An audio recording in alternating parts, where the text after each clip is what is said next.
Vasudevaya.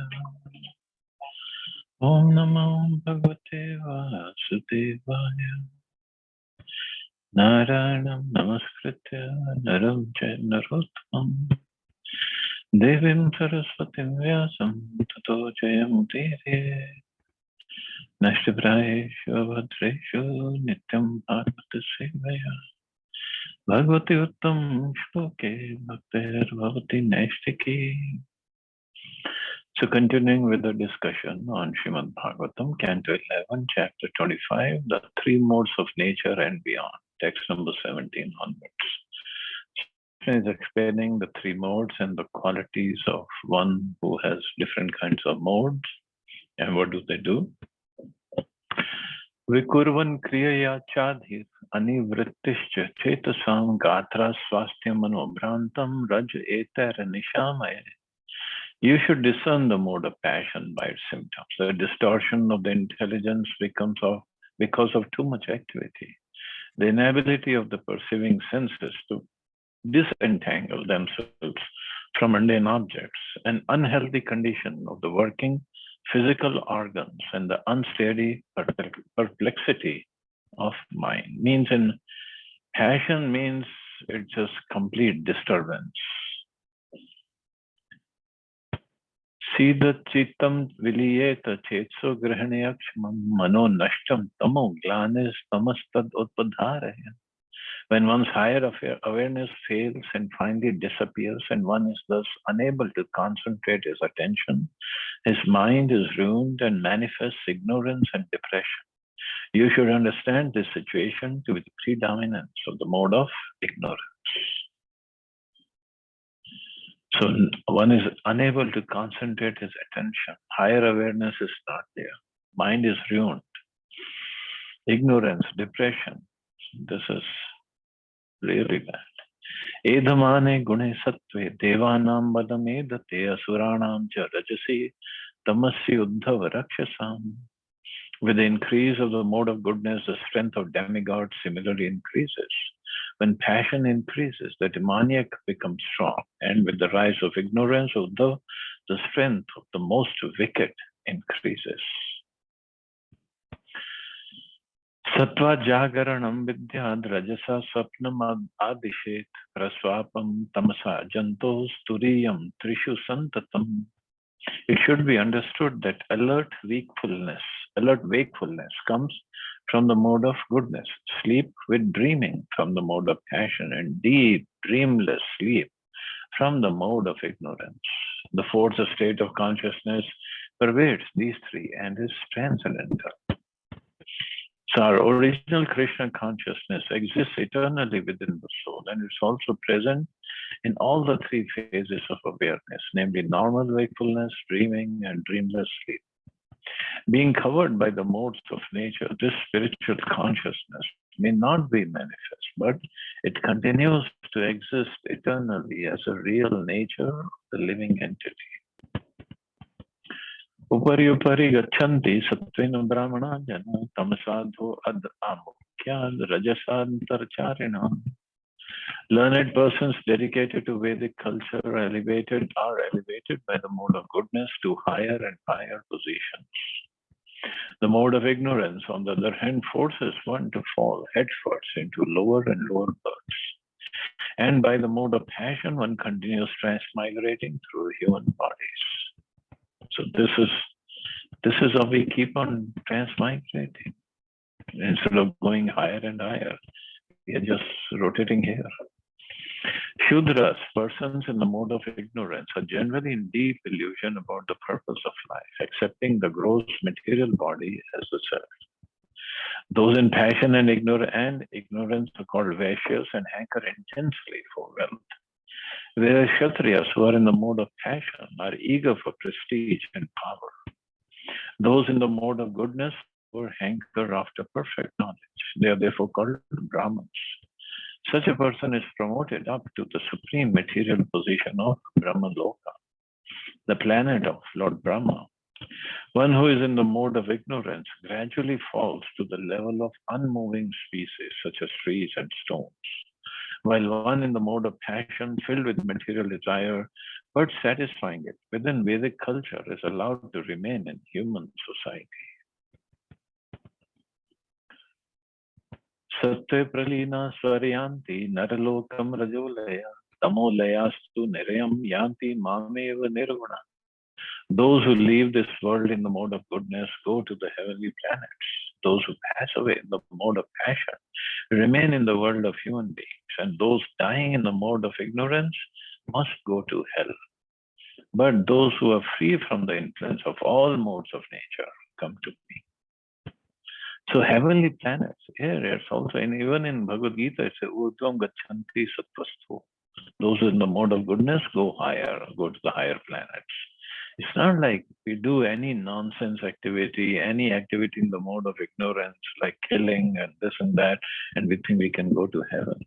Not going to happen. Madarpanam nishvalam va satvikam nijkarma tatra rajasam phala sankalpam hinsa prayadi tamasam. Work performed as an offering to me without consideration of the fruit is considered to be in the mode of goodness. Work performed with the desire to enjoy the results is in the mode of passion. And work impelled by violence and envy is in the mode of ignorance. Clearly it is said here. Ordinary work performed as an offering to God without desire for the result is understood to be in the mode of goodness, whereas activities of devotion, such as chanting and hearing the glories of the Lord, are transcendental forms of work beyond the modes of nature. So this work is bhakti, beyond of nature, beyond the modes of nature. Now, our consciousness, is it on that level? That we have to work on. But bhakti, it is a bhakti, bhakt and Bhagwan. They all are transcendental. But we are trying to get there. We are slowly getting purified. Kavalyam satvikam jnanam rajo vaikalpikam chayat prakritam tamasam jnanam manishtam nirgunam sritam. Absolute knowledge is in the mode of goodness. Knowledge based on duality is in the mode of passion. And foolish, materialistic knowledge is in the mode of ignorance. Knowledge based upon me, however, is understood to be transcendental. The Lord clearly explains here that spiritual knowledge of His Supreme Personality is transcendental to ordinary religious knowledge in the mode of goodness. In the mode of goodness, one understands the existence of a higher spiritual nature within all things.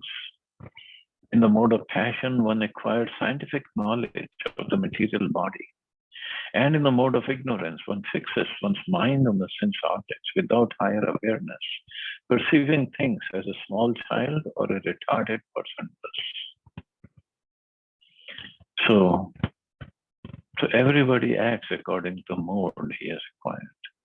Srila Jiva Goswami elaborately explains in his commentary on this verse that the material mode of goodness does not award perfect knowledge of the absolute truth. It leads to that, but not perfect knowledge right now. He quotes from Srimad Bhagavatam, 6th canto, proving that many great demigods in the mode of goodness could not understand the transcendental personality of Lord Krishna. In the material mode of goodness, one becomes pious or religious, aware of a higher spiritual nature. On the spiritual platform of purified goodness, however, one establishes a direct, loving relationship with the absolute truth, rendering service to the Lord rather than merely maintaining a connection to mundane piety. In the mode of passion, the conditioned soul speculates about the reality of his own existence and of the world around him and considers speculatively the existence of a kingdom of God. In the mode of ignorance, one acquires knowledge for sense gratification, absorbing the mind in varieties of eating, sleeping, defending, and sex without any higher purpose, which is most of the people around today. Thus, within the modes of nature, the conditioned souls are trying to gratify their senses, or else they're trying to free themselves from sense gratification. But they cannot directly engage themselves in their constitutional liberated activities until they come to the transcendental position of Krishna consciousness beyond the modes of nature. So different types of knowledge, different types of activities, different modes. And this is what is described here. So not everything, everybody is same. It's not. Vanam tu satviko vasu, gramo rajas uchyate, tamasam dyuta sadanam, manniketam tu nirgunam. Residence in the forest is in the mode of goodness. Residence in a town is in the mode of passion. Residence in a gambling house displays the quality of ignorance. And residence in a place where I reside is transcendental. The many creatures in the forest, such as trees, wild boars, and insects, are actually in the mode of passion and ignorance. But residence in the forest is designated as being in the mode of goodness because there one may live a solitary life free from sinful activities, material opulence, and passionate ambition. And of course, no disturbance from people running around. Throughout the history of India, many millions of persons from all walks of life have adopted the orders of Vanprastha and Sannyas and have gone to sacred forests to practice austerity and perfect their self-realization. Even in America and other Western countries, persons such as Thoreau achieved fame by retiring to the forest to reduce the scope and opulence of material involvement. The word gram here indicates residence in the village of one's family. Family life is certainly full of false pride, false hopes, false affection, lamentation, and illusion. Since the family connection is squarely resting on the bodily concept of life, the very opposite of self-realization. The word Dyuta Sadanam, gambling house, refers to pool halls, racetracks, poker clubs, bars, and other sinful places that maintain an abysmal level of consciousness in the mode of ignorance. So all those places are in the mode of ignorance. Manniketanam refers to the Lord's own abode in the spiritual world, as well as the Lord's temples within this world, wherein the deity form of Lord is appropriately worshipped.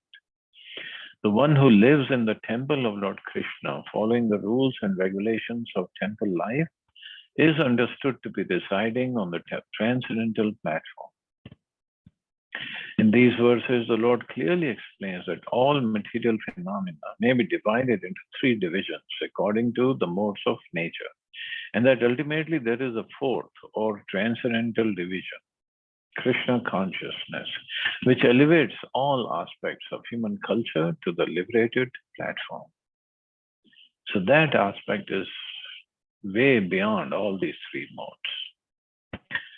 Satvika karako asangi ragandho rajasa smrita tamasa smriti vibrashto nirguno madpashraya. A worker free of attachment is in the mode of goodness. A worker blinded by personal desire is in the mode of passion. And a worker who has completely forgotten how to tell right from wrong is in the mode of ignorance. But a worker who has taken shelter of me is understood to be transcendental to the modes of nature. So a transcendental worker performs his activities in strict accordance with the directions of Lord Krishna and the Lord's bona fide representatives. Taking shelter of the Lord's guidance, such a worker remains transcendental to the material modes of nature. But others, they are in different mode, working definitely in different modes of nature. Satvikya adhyatmiki shraddha karma shraddha tu rajasi tamasya dharme ya shraddha mad sevayam tu nirguna. Faith directed towards spiritual life is in the mode of goodness. Faith rooted in fruitive work is in the mode of passion. Faith residing in irreligious activities is in the mode of ignorance, but faith in my devotional service is purely transcendental. Matta sevayam tu nirguna.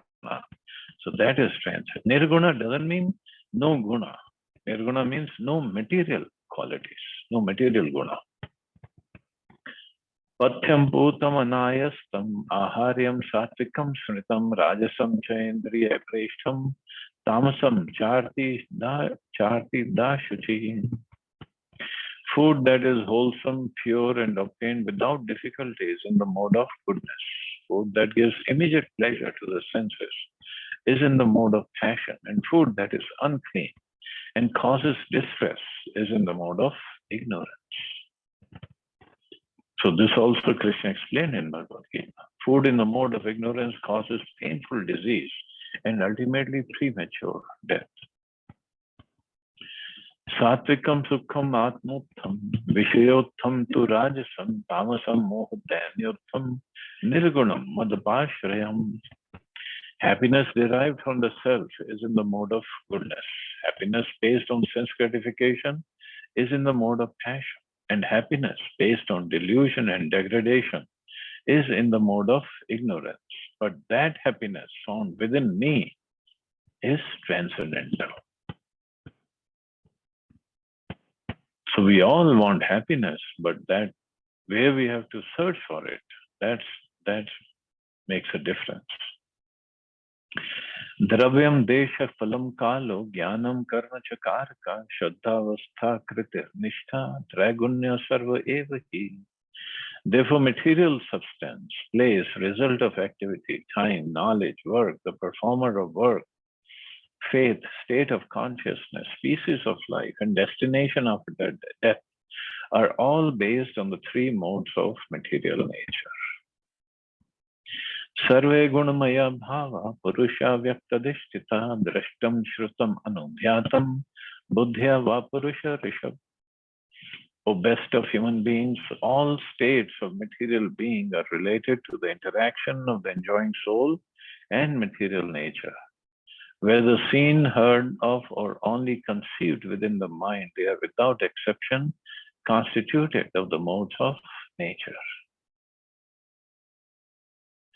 So, eta samshariteya punso guna karma nibandhana yene menirchita soumya guna jivena chittaja bhakti yogena manishto madbhavaya prapadyate.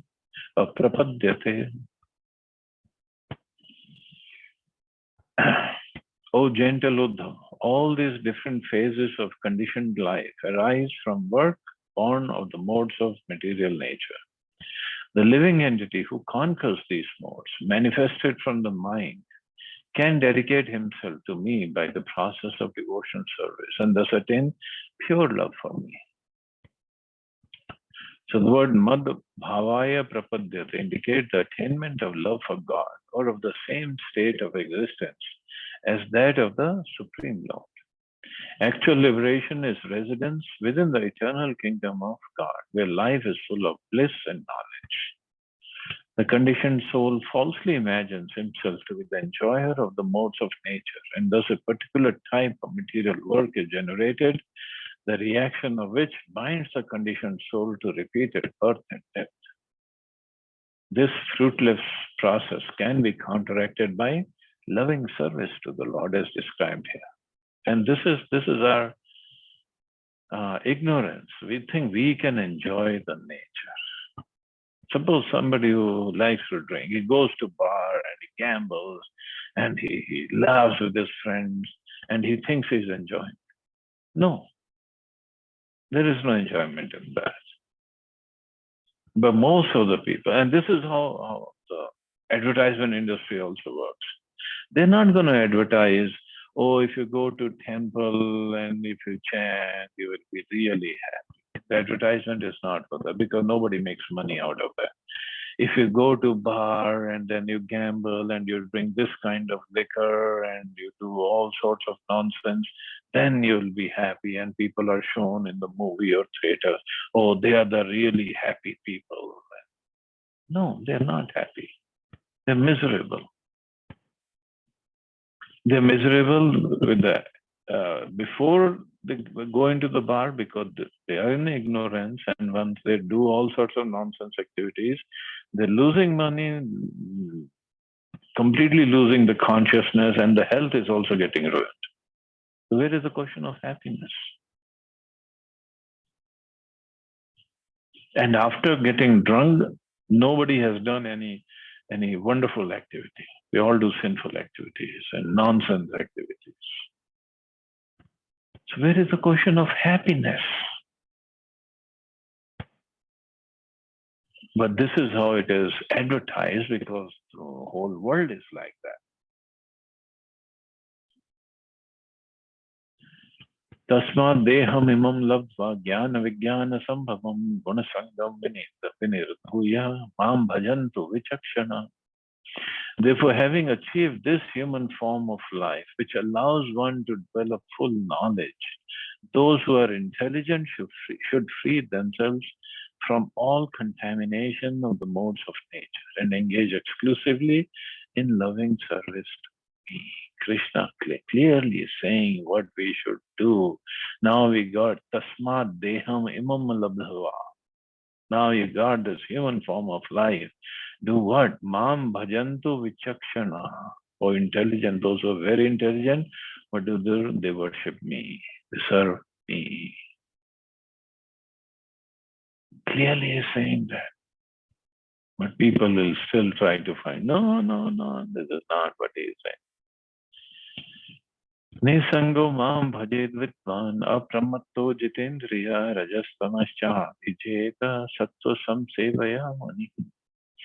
A wise sage, free from all material association and unbewildered, should subdue his senses and worship me. He should conquer the modes of passion and ignorance by engaging himself only with things in the mode of goodness. Sattvam chabi jayedyukto nairpakshena shantadhi sampadyate gunairmukto jivo jivam vihayamam. Then, being fixed in devotional service, a sage should also conquer the material mode of goodness by indifference towards the modes. Thus pacified within his mind, the spirit soul, freed from the modes of nature, gives up the very cause of his conditioned life and attains me. So by engaging in devotional service, one loses all and any taste in any of the other three modes. Jivo jiva vinirmukto guneshashaya sambhava maya brahmana purno na bahir na antaraschare. Freed from the subtle conditioning of the mind and free from the modes of nature, born of material consciousness, the living entity becomes completely satisfied by experiencing my transcendental form. He no longer searches for enjoyment in the external energy, nor does it contemplate or remember such enjoyment within himself. So the human form of life is a rare opportunity for achieving spiritual liberation in Krishna consciousness. Lord Krishna has elaborately described in this chapter the characteristics of the three modes of nature and the transcendental situation of Krishna consciousness. Sri Chaitanya Mahaprabhu has ordered us to take shelter of the holy names of the Lord, by which process we can easily transcend the modes of nature and begin our real life of loving devotional service to Krishna. Thus ends the purport to 11th canto, 25th chapter of Srimad Bhagavatam, entitled The Three Modes of Nature and Beyond. So we'll stop here. See anybody has any questions or comments?